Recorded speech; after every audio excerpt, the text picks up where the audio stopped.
Hello everyone, still struggling to speak fluent English? You have given lots of time here and there, but still there is a lot of hesitation and doubt in speaking fluent. So actually you need the right direction to shape your dream of speaking fluent English into reality. So don't worry, here I am there for you to guide you in the right direction with tips and tricks of speaking fluent English. Dear friends, learning spoken English is not like breaking the mountains like Dashath Manjhi. It is just like the way you use your cell phone freely. So just you have to follow the same. Like you need to give your time at a right place every day with a focused mind. And once you do that, it becomes very easy for you to go ahead. So dear friends, in today's lecture, we are going to discuss parts of speech. It is an essential topic for basics of spoken. Once you are done with this topic, it becomes very easy to classify the words. Once you classify the words, it becomes easy to use in your sentences. It is not important that how many vocabulary do you have in your mind.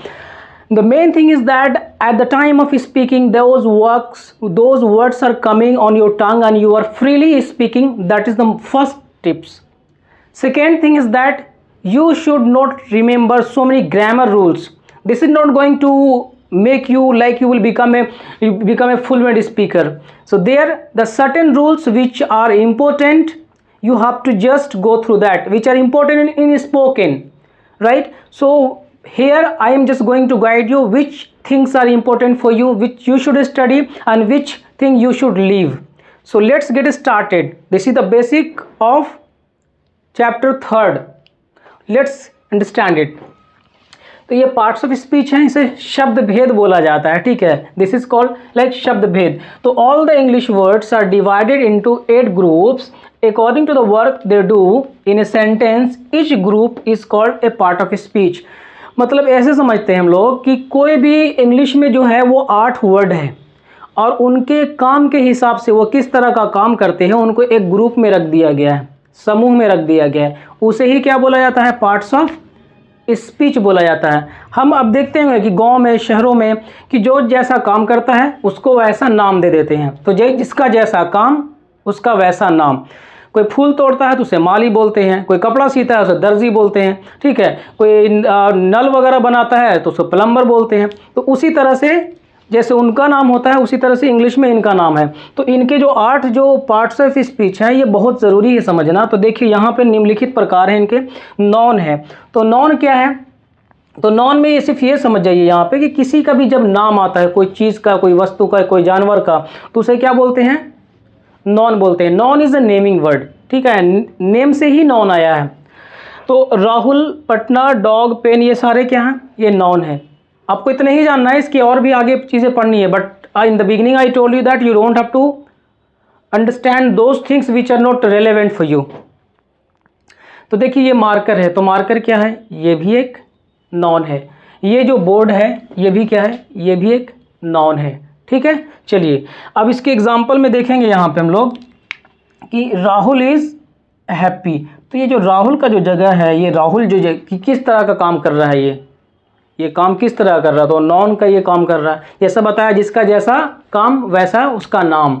ठीक है, अगर वो फूल तोड़ने वाला माली है तो वो माली कहलाएगा, फूल तोड़ता है. तो उसी तरह से यहाँ पे राहुल जो है ये नॉन की तरह काम कर रहा है. तो बस इसको जान लेना है कि नॉन, ये नॉन होते हैं.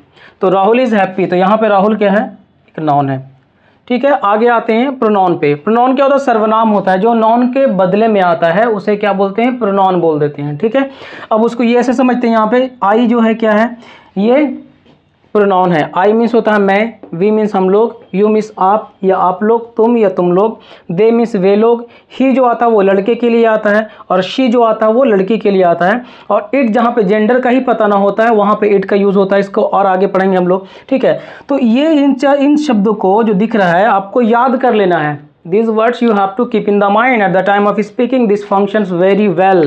फाइन. तो देखिए यहाँ पे आप देखिए इन चीज़ों को, इसको एकदम ध्यान देना है. I, we, you, they, he, she, it, ये बार बार आएंगे क्योंकि बोलने में भी वही होता है. I am speaking, I am going, I am dancing, I am learning, I am walking, I am teaching, you speak, you learn, you go.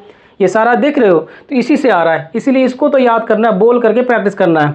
चलिए तो सेंटेंस देखिए, आई एम गोइंग करते हैं एडजेक्टिव की यहाँ पे, तो इस मतलब होता है विशेषण। एडजेक्टिव मीन्स क्या होता है? विशेषण। अब विशेषण में क्या, किसी भी चीज़ की अच्छाई या बुराई जो बताता हो, उसकी गुण को बताता हो, उसे क्या बोलते हैं? एडजेक्टिव बोला जाता है। जैसे एग्जांपल देते हैं हम लोग यहाँ पे कि मोटा, पतला, बड़ा, छोटा, लाल, हरा, गुलाबी, ये सारा क्या है? एडजेक्टिव है। ठीक है, अगर मान लीजिए कि मैं एग्जांपल लेता हूँ, मैं बोलूँ यहाँ पे मैं लंबा हूँ, तो लंबा होना क्या है? ये गुण है।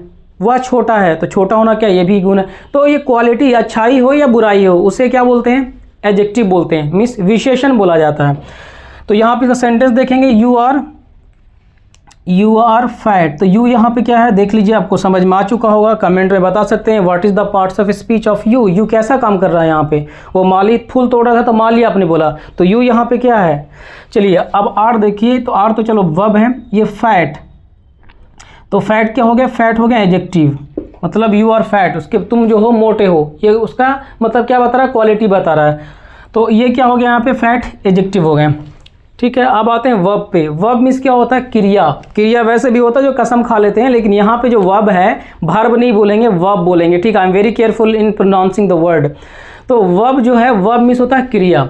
तो क्रिया मतलब कोई भी एक्शन वर्ड होता है, उसे क्या बोलते हैं? वर्ब बोला जाता है। जैसे मान लीजिए कि लिखना, बोलना, हंसना, पढ़ना। देखो ये मार्कर से मैं लिख रहा हूँ, तो ये लिखना क्या हो गया? वर्ब हो गया। बोलना क्या हो गया? वर्ब हो गया। आप वीडियो को वॉच कर रहे हैं, तो वॉच करना क्या हो गया? वर्ब हो गया। ठीक है, समझ रहे हैं? तो ये वर्ब होते हैं। अब इसका इंपॉर्टेंट ये है कि आप इसको यूज़ कैसे करते हैं, that is more important thing.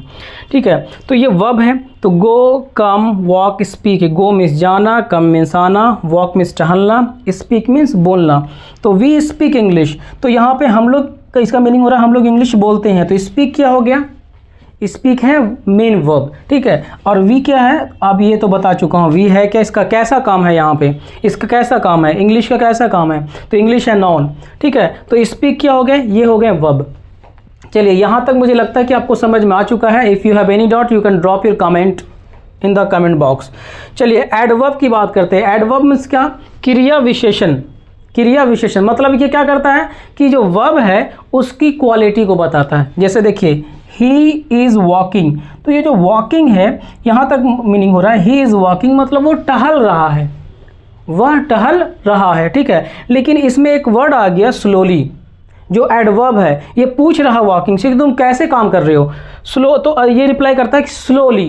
जैसे ही इज़ वॉकिंग, वो टहल रहा है। कैसे टहल रहा है भाई? तो वो धीरे धीरे टहल रहा है, स्लोली स्लोली टहल रहा है। ठीक है, तो जनरली एडवर्ब में क्या होता है कि लास्ट में एल वाई लगा होता है, लास्ट में एल वाई। जनरली मैं बोल रहा हूँ, everywhere you will not find, but generally होते हैं। ठीक है, तो he is walking slowly, last में एडवर्ब के एल वाई लगा होता है। अगर मैं बोलूँ यहाँ पे कि मैं सावधानी पूर्वक बोल रहा हूँ, आई एम स्पीकिंग केयरफुली, तो जो केयरफुली है ये वर्ड क्या हो गए? एडवर्ब हो गए। केयरफुली जो है वो एडवर्ब है। उसी देखिए स्लोली क्या कर रहा है? इसको क्वालिफाई कर रहा है, इसके बारे में बता रहा है कि किस तरह से ये काम हो रहा है। चलिए देखते हैं, नेक्स्ट है प्रीपोजिशन। प्रीपोजिशन जो होता है संबंध बोधक अवयव। ये क्या करता है? किसी भी नॉन या प्रोनाउन के बीच में ये संबंध बताने का काम करता है, मतलब रिलेशन बताता है। वो कैसे बताता है? यहाँ देखिए, उसको बताने के लिए जो वर्ड आता है, जो उसका सपोर्ट लेता है, वो है ऑन, इन, एट, विथ। इसी तरह से और भी वर्ड है, वो ये सारे वर्ड आकर के क्या करते हैं? संबंध बताते हैं। जैसे एग्जांपल से देखिए, राहुल, तो राहुल क्या है? नाउन है। इज विथ मी, और मी क्या है? ये है प्रोनाउन। तो राहुल इज विथ मी, इसको जो बताने के लिए आया, संबंध बताने के लिए आया, रिलेशन बताने के लिए आया है, ये विथ आ रहा है यहाँ पे। ठीक है, विथ, ये विथ क्या कर रहे हैं यहाँ पे? मी को और राहुल को क्या कर दे रहा है यहाँ पे? ये जोड़ दे रहा है, मतलब क्या कर रहा है? इसका संबंध बता रहा है। तो प्रीपोजिशन का इतना काम है, किसी भी नाउन का या प्रोनाउन का रिलेशन बताते हैं, संबंध बताते हैं। बात करते हैं कंजंक्शन की। तो कंजंक्शन क्या करता है? दो सेंटेंस को या दो वर्ड को क्या करता है? जोड़ देता है।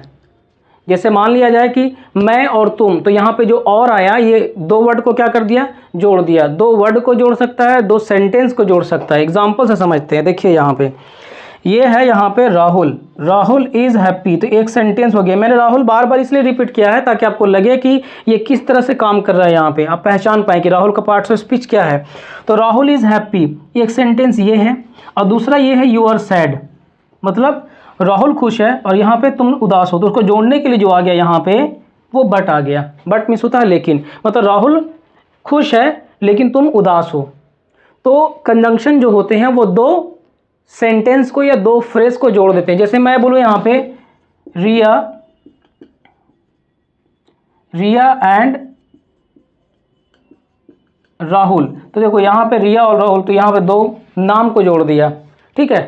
तो ये इनका एक काम होता है और आगे हम लोग पढ़ेंगे। चलिए नेक्स्ट आते हैं यहाँ पे इंटरजेक्शन। इंटरजेक्शन क्या होता है कि ऑल ऑफ सडन जो इमोशंस चले आते हैं उसे बोलते हैं इंटरजेक्शन।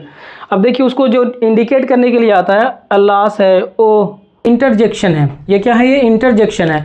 और इनका जब इस्तेमाल करते हैं, जैसे ऑल ऑफ सडन कोई इमोशन चलाता है, किसी के बारे में आपने सुना कि उसका देहांत हो गया। जब आपने सुना कि उसका देहांत हुआ तो ऑल ऑफ सडन आपको अफसोस होता है, तो अल्लाह ही डाइड, ठीक है। तो उस तरह की चीज़ों को बताने के लिए इंटरजेक्शन का इस्तेमाल करते हैं। हालांकि स्पोकन वगैरह में इसका यूज़ होता है बट उतना नहीं होता जितना ये सब होता है, कि आपको जो काम लेना है इनसे वो किससे कितना काम लेना है। तो आप यूँ समझ जाओ कि आप एक बाज़ार में गए हैं और बाज़ार में क्या करना है, आपको सामान खरीदना है। तो आप देखो कि कौन सा चीज़ की आपकी ज़रूरत है। उसी तरह से when you are framing sentence, जब सेंटेंस बनाओगे तो आपको ये पता होना चाहिए कि कौन सा आपके लिए ज़्यादा इंपॉर्टेंट है, किसका आप इस्तेमाल ज़्यादा करते हो। तो देखिए इनमें से आप देखिएगा यहाँ पे, ठीक है। तो आप नॉन का इस्तेमाल ज़्यादा कर सकते हैं, प्रोनाउन का। तो डिपेंड्स अपॉन यू कि which one is very very important for you, ठीक है। तो आई होप कि इतनी बातें आपको समझ में आई होंगी। हम आगे के लेक्चर में मिलते हैं।